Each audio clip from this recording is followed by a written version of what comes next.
I wasn't planning to tell this story, but after what happened, I don't think I can keep it to myself anymore. This took place about a year ago. I had a friend in college named Emily. We weren't extremely close, but we talked often. She was quiet, polite, a little distant sometimes, but nothing unusual. One weekend, she invited me to stay over at her house outside the city. I didn't think much of it. I needed a break anyway.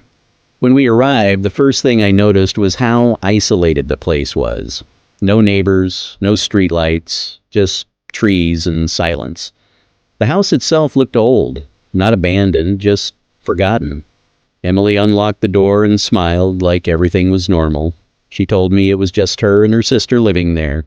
Inside, everything was extremely clean. Not just tidy, but unnaturally clean. No dust, no smell, no signs of actual living. It felt more like a staged house than a real one.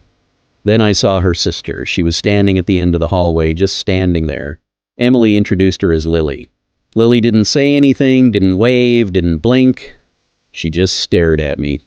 I tried to be polite and said hello, but she didn't respond. Emily laughed it off and said she was just shy. We went to Emily's room and things started to feel more normal. We watched videos, talked about random stuff, and hours passed. At some point, I almost forgot about Lily. Until later that night, I woke up suddenly, not sure why. It was around 2:30 inches the morning. The room was dark, but I could see Emily asleep next to me. Everything was quiet. Then I heard it. A sound from the hallway. Footsteps. Slow, uneven, dragging. I sat up, trying to listen carefully. It didn't sound like normal walking. I whispered Emily's name, but she didn't respond at first. The footsteps stopped right outside the door. Then came 3 slow knocks. Emily's eyes opened instantly, like she was already awake. She looked at me, and I could see it immediately. She was terrified. I asked if it was her sister. She paused, then said something that didn't make sense. She said her sister doesn't leave her room at night. The knock came again, louder this time. Then a voice, soft, calm. It said, "Emily, open the door."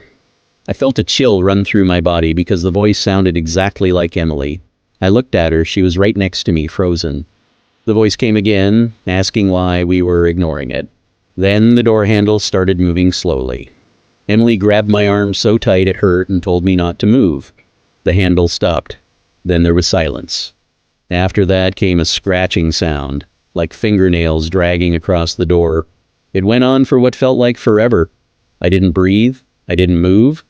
Then, suddenly, it stopped. No footsteps, no voice, nothing. We stayed like that for hours, just sitting there in silence, waiting. At some point, I must have fallen asleep. When I woke up, it was morning. Sunlight was coming through the window, and everything felt normal again. Emily was already awake, sitting on the edge of the bed. I asked her what happened last night. She didn't look at me at first. She just asked if I heard it too. I nodded. There was a long pause before I asked the question that had been in my head all night. I asked what was wrong with her sister. Emily finally looked at me, and I've never seen that kind of expression before. Not fear, not sadness, something else. Then she said that Lily died when they were kids. I thought she was joking. I even laughed a little, but she didn't. She told me Lily drowned in the lake behind the house. I felt my stomach drop. I asked her then who was in the hallway. She didn't answer. Instead, she stood up, walked to the door, and opened it. The hallway was empty, but the door had scratches on it. Long, deep, fresh scratches. I grabbed my things and left. I didn't even say goodbye properly. I drove back to the city as fast as I could. I tried to forget about it. I told myself it was some kind of prank or misunderstanding, until later that day. I checked my phone and saw something I don't remember doing. A photo taken at 2:37 inches the morning. My hands started shaking as I opened it. It was me, sleeping on the bed. The angle was from the doorway,